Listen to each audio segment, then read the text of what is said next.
មានប្តីប្រពន្ធមួយគូដែលទៅការប្រហែលជាបាន1ឆ្នាំដោយរស់នៅជាមួយគ្នាតែងតែមានភាពប្រកាន់ប្រកបហើយប្តីតែងតែប្រើអំពើហិង្សាវាយដំទៅកាន់ប្រពន្ធទាំងដែលប្រពន្ធកំពុងពោពោះទម្ងន់បានចិត្តគ្រប់ខែមួយថ្ងៃទៅមួយថ្ងៃប្តីតែងតែដើរលេងផឹកស៊ីមានស្រីខាងក្រៅចោលប្រពន្ធនៅផ្ទះឲ្យប្រពន្ធយំសឹងតែរាល់ថ្ងៃពេលត្រឡប់មកវិញតែងតែវាយប្រពន្ធថ្ងៃខ្លះវាយប្រពន្ធធ្លាក់ពីលើជណ្ដាលផងក៏មានលុះយប់មួយប្តីបាននាំស្រីមកគេងដល់លើផ្ទះពេលនោះប្រពន្ធនាងបានឃើញទស្សនភាពទាំងអស់ប៉ុន្តែដោយសារតែគ្នាមិនហ៊ានធ្វើអ្វីនោះទេ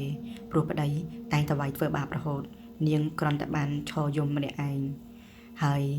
លុះដល់ពេលមួយនាងក៏ដាច់ចិត្តជាយំសម្លាប់ខ្លួននាងបានចងកទៅនឹងថ្នាំសម្លាប់ខ្លួនស្លាប់ដោយគ្មានអ្នកដឹងហើយនៅពេលដែលយប់ឡើងប្តីក៏បាននាំស្រីមកដេកដូចជាត្រដងពួកគេបានដេកគេងជាមួយគ្នាដែលមិនបានដឹងថាប្រពន្ធបានចងកលើថ្នាំនោះទេលុះដល់ព្រឹកឡើងស្រីកំណត់ចិត្តប្តីក៏បានឃើញប្រពន្ធចងកធ្លាក់ពីលើថ្នាំពេលនោះនាងស្រែកយ៉ាងខ្លាំងហើយប្តីក៏ភ័យតក់ស្លុតពេលនោះពួកគេបានស្លៀកពាក់រួចបានស្រែកហៅអ្នកភូមិឲ្យជួយមើលបន្ទាប់ពីពេលដែលដឹងថានាងបានស្លាប់បាត់បង់ជីវិតហើយនោះអ្នកភូមិក៏បានជួយជ្រោមជ្រែងយកនាងទៅបូជានៅឯវត្តអ្នកភូមិក៏បានជួយចាត់ចែងនិងរៀបចំពិធីបុណ្យតាមប្រពៃណីនៅពេលដែលយកនាងទៅបូជាគឺចំជាមួយនឹងថ្ងៃអាទិត្យជាថ្ងៃដែលហាមឃាត់មិនត្រូវបូជានៅថ្ងៃអាទិត្យនោះទេប៉ុន្តែដោយសារសាកសពមានក្លិនដូចនេះអ្នកភូមិសម្រេចចិត្តសូមអង្វរឲ្យតាអាចារ្យនិងអ្នកភ្លុកជួយបូជាសពនៅយប់នេះនៅក្នុងភូមិនេះគេមានជំនឿថាសាកសពដែលចងកត្រូវតែបូជាដោយត្រូវយកសាកសពនោះចងព្យួររួចទម្លាក់ចុះមកក្នុងភ្នក់ភ្លើងដើម្បីបូជាពេលដែលចងព្យួរនោះស្រាប់តែសពពួកធំនោះជាយាមលៀនអណ្ដាតហើយនឹងបើកភ្នែកធំពេលនោះខ្យល់ក៏កាន់តែបក់ខ្លាំងសំឡេងរន្ទះក៏ភោងផាំងធ្វើឲ្យអ្នកភូមិមានការផិតភ័យយ៉ាងខ្លាំងមិនទាន់បានធ្វើពិធីចប់ស្រវល់ផងស្រាប់តែខ្សែដែលចងសាកសពនោះឡើងព្យួរនោះស្រាប់តែដាច់ធ្លាក់ចូលក្នុងភ្នក់ភ្លើងពេលនោះពួកគេក៏សម្រេចចិត្តដុតសាកសពនោះទាំងដែលមិនទាន់បានធ្វើពិធីបញ្ចប់ឡើយមិនយូរប៉ុន្មានភ្លៀងក៏ចាប់ដើមធ្លាក់ខ្លាំងមកខ្លាំងលោកធ្វើឲ្យភ្លើងដែលកំពុងតែដុតសាកសពនោះមិនឆេះឡើយពេលនោះអាចារ្យនិងអ្នកភ្លុកក៏សម្រេចចិត្តថាមានតែត្រូវយកសាកសពនេះទៅកប់នោះទេព្រោះមើលទៅយប់នេះប្រហែលជាមិនអាចដុតបានទេមើលទៅហើយគេក៏ដឹងថាសពនេះដឹងតែឡងសាហាវហើយព្រោះបូជាមិនបានហើយឥឡូវមេឃភ្លៀងផងផ្គរផងរន្ទះបាញ់ភុងផាំងហើយសាកសពនេះស្លាប់ដោយគ្មានចិត្តមិនអាចទៅកាន់សុខបានទេអញ្ចឹងសពនេះប្រកាសជាចិនមកធ្វើបាបឡងអ្នកភូមិមិនខានទេអ្នកភ្លុកក៏នាំគ្នាបន្តធ្វើដំណើរយកសពនោះទៅកប់ចោលនៅក្នុងព្រៃស្រាប់តែពេលតាអាចារ្យអ្នកភ្លុកបានកប់សាកសពរួចពួកគាត់ក៏ត្រឡប់មកវិញហើយពេលនោះស្រាប់តែមានឆ្មាខ្មៅមួយនឹងបានកន្លងធ្នូនឹង3ដងពេលនោះស្រាប់តែភ្លៀងកាន់តែខ្លាំងឡើងហើយរន្ទះបាញ់កាន់តែខ្លាំងឡើងពេលនោះតាអាចារ្យមានប្រផ្នូលថាប្រហែលជាមានរឿងអីមិនល្អទេហើយពួកគាត់ក៏បានត្រឡប់ទៅមើលកន្លែងធ្នូដែលកប់ខ្មៅនោះវិញ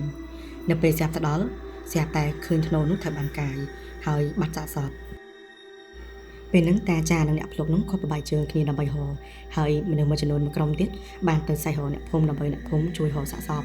អ្នកភូមិក៏នាំគ្នាចែកជើងគ្នានឹងរត់រកសាកសពនឹងទាំងយប់ព្រោះបើសិនជាបដ ாய் បាត់សាកសពអញ្ចឹងព្រលឹងនាងក៏មិនអាចទៅណាបានដែរហើយខ្មោចដែលពោះធំនេះប្រកាសជាម្លងធ្វើបាបអ្នកភូមិមិនអាចរស់នៅបានសុខបានទេ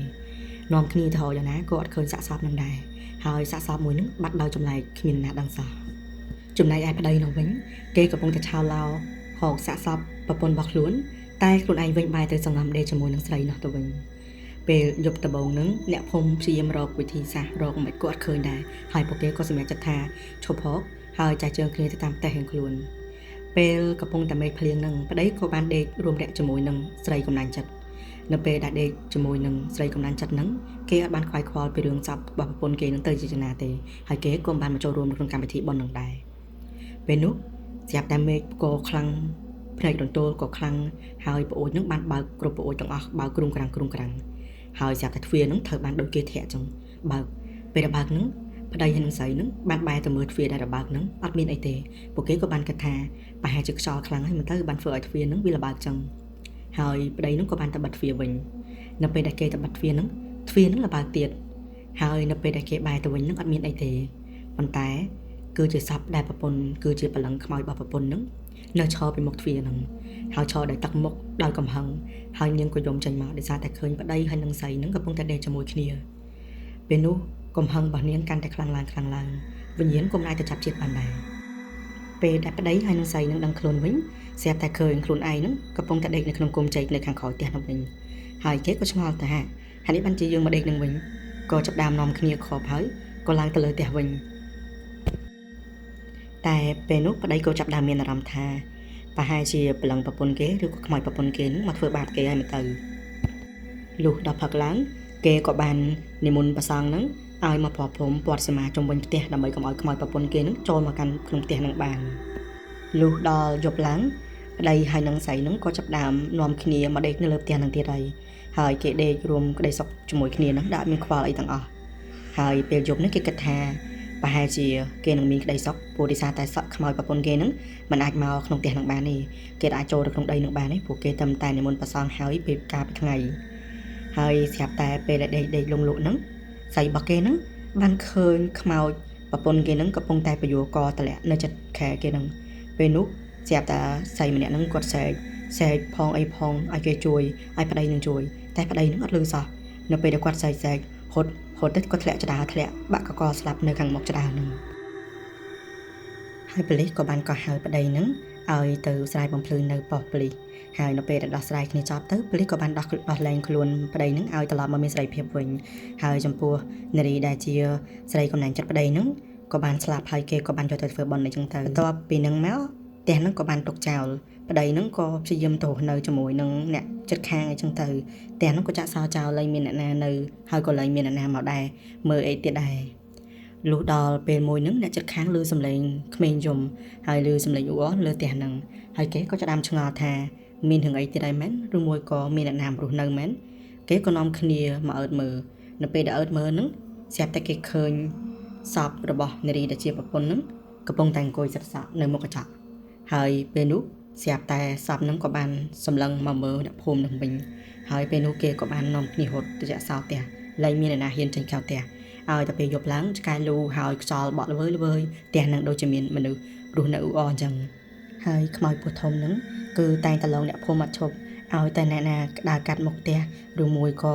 អ្នកណាគេដែលមកប៉ះពាល់អីមកអើតមើលផ្ទះនឹងតែងតែឡងធ្វើបាបគេរហូតហើយដល់ពេលមួយនឹងអ្នកភូមិក៏នាំគ្នាទៅហៅគ្រូខ្មោចដើម្បីចាប់ខ្មោចហើយស្រាប់តែពេលធ្វើពិធីនឹងស្រាប់តែបរាជ័យហើយគ្រូខ្មោចនឹងក៏ត្រូវបានខ្មោចពោះធំនឹងច្បាច់កហើយអ្នកភូមិនេះក៏មិនរួចខ្លួនដែរតែងឲ្យតែយប់ថ្ងៃសិលតែងតែខ្មោចនឹងតែងតែដើរធ្វើបាបគោះទ្វារហើយតែងតែយំនឹងឮសំឡេងប្លែករហូតចំណែកឯប្តីនោះវិញមិនជាខ្វល់អ្វីគ្រប់យ៉ាងទាំងអស់ហើយមុខលំបហោស៊ីក៏គេអត់បានធ្វើដែរគឺគេតែដើរផឹកឲ្យមានស្រីហើយពេលថ្ងៃមួយហ្នឹងគេក៏បានទៅផឹកស៊ីជុំគ្នាជាមួយនឹងមិត្តភ័ក្តិហើយមានស្រីកំដរចឹងទៅស្រាប់តែពេលផឹកហ្នឹងស្រាប់តែប្តីហ្នឹងបែកពពុះមាត់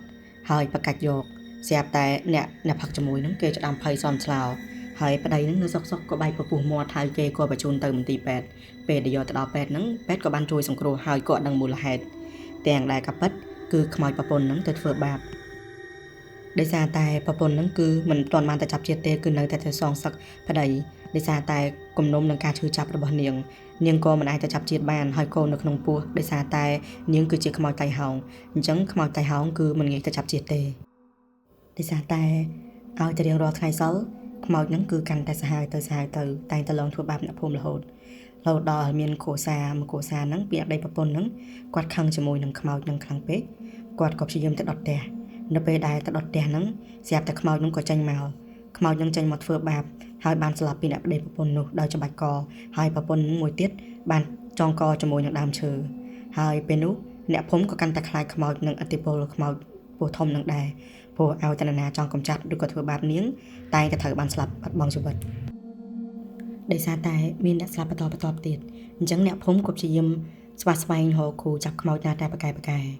ហើយពេលយប់មួយហ្នឹងមានគ្រូខ្មោចមកម្នាក់ទៀតហើយក៏ប្រមូលអ្នកភូមិហ្នឹងមកជុំគ្នាធ្វើពិធីព័ទ្ធសមាជុំវិញផ្ទះហ្នឹងហើយចាប់ខ្មោចហ្នឹងដាក់ចូលក្អមប៉ុន្តែកំពុងតែធ្វើពិធីហ្នឹងស្រាប់តែរន្ទះបាញ់ចំកណ្ដាលផ្ទះធ្វើឲ្យអ្នកភូមិហើយនឹងខ្សែសមាដែលបានព័ទ្ធជុំវិញផ្ទះហ្នឹងត្រូវបានដាច់ហើយអ្នកភូមិហ្នឹងក៏រត់ចាយជើងគ្នា ខ្មោចនោះក៏ចេញមកឈរនៅលើតបូលហើយស្រែកទៅកាន់អ្នកភូមិនឹងថាឯងជប់មកពាក់ព័ន្ធមកផ្ទះយើងទៀតជប់មកពាក់ព័ន្ធជីវិតយើងឯងចេញឲ្យឆ្ងាយចេញពីជីវិតយើងហើយអ្នកភូមិតាំងពីនោះមកក៏គ្មានណាម្នាក់ហ៊ានដើរកាត់ផ្ទះនឹងហើយក៏មិនមានហ៊ានណាធ្វើពិធីឬក៏ហៅគ្រូខ្មោចណាមកទៀតដែរចំណែកឯប្តីអត់បានប្រយោជន៍នោះវិញតែងតែដើរផឹកស៊ីមានស្អីគ្រប់តែកន្លែងប៉ុន្តែគេអត់ដឹងទេថាខ្មោចប្រពន្ធគេនឹងតាមគេគ្រប់ទីកន្លែងឲ្យតែគេផឹកនៅទីណាខ្មោចនឹងទៅតាមទីនោះទៅតាមជួបអាប្តីដោយគុំនុំនាងគឺគ្មានថ្ងៃសាបសូន្យទេហើយស្រាប់តែពេលមួយនឹងស្រាប់តែប្តីនឹងផឹករហូតទៅដាច់ខ្យល់ស្លាប់ហើយមិត្តភ័ក្តិនឹងស្រីដែលជុំវិញនឹងបានឃើញខ្មោចប្រពន្ធនឹងកំពុងតែឈរពីក្រោយប្តីនឹងស្រាប់តែពេលនោះប្តីនឹងក៏ស្លាប់បាត់ទៅហើយផ្ទះដែលទុកចោលនោះក៏ទុកចោលមកដល់សប្តាហ៍ថ្ងៃគ្មាននរណាហ៊ានធ្វើដែរហើយដីនឹងផ្ទះនឹងទុកចោលរហូតដល់សប្តាហ៍ថ្ងៃគ្មាននរណាហ៊ានទៅប៉ះពាល់មេភូមិអីក៏តែងតែសេបិទផ្លាកហាមឡើងទៅលើផ្ទះឬក៏មកចូលបរិស្ថានផ្ទះនឹងដែរផ្ទះមួយនឹងទុកចោលរហូតដល់បច្ចុប្បន្នអរគុណអ្នកនរគ្នាសម្រាប់ការស្ដាប់រឿងមួយនេះតាំងពីដើមដល់ចប់អញ្ចឹងអ្នកនរគ្នាដើម្បីបានទទួលរឿងថ្មីៗទៀតអ្នកនរគ្នាកុំទៅជួយ like ហើយនិង subscribe ផងណាអរគុណ